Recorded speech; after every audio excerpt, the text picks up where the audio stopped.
Hello, lovelies. Happy Monday. So we're getting to that time of year. I hope you're doing well on this Monday, by the way. So we're getting to that time of year where we start doing a little bit more self-reflection. At least I hope that we are.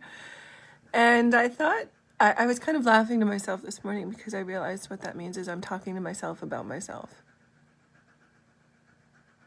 I don't know, maybe I should stop thinking so much before coffee, or maybe I should think more. So the thing is, with self-reflection, a lot of us, we do self-reflection all the time. I mean, let's face it. And a lot of us are like, oh God, self-reflection, that sounds like work. We do it all the time. Like all the time. We're just thinking about what's happening, what's going on, right? And we think about our responses to it. I mean, if you've ever done that, you know, an hour or two later, you've come up with the best response ever for something someone said to you that irritated you.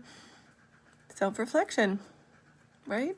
So the problem is we tend to self-reflect on the negative stuff, the stuff we don't like.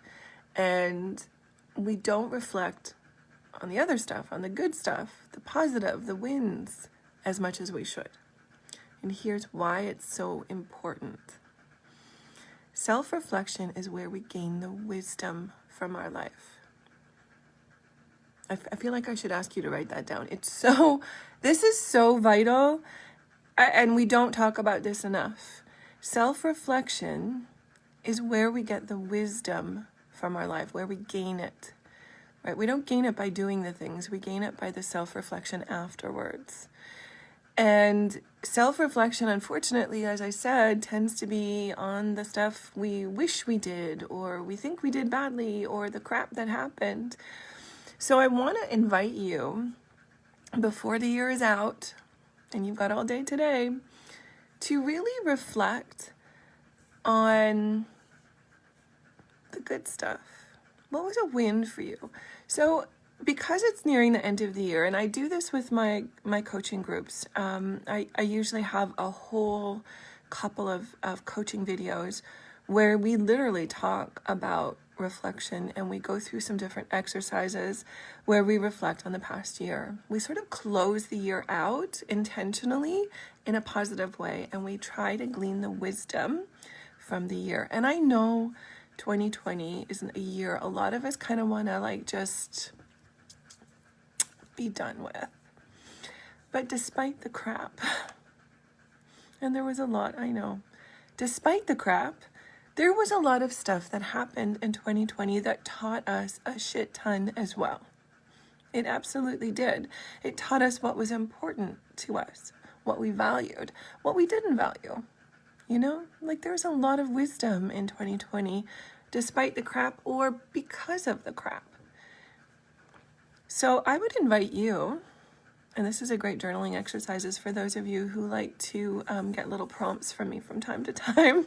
And in my Step Into Brilliance group on Facebook, it's a private group, but you can absolutely join it. You can, I think you can link it, find the link from my page, but you could just Google in groups Step Into Brilliance and you'll find us. And you're totally invited. Come on in, join us.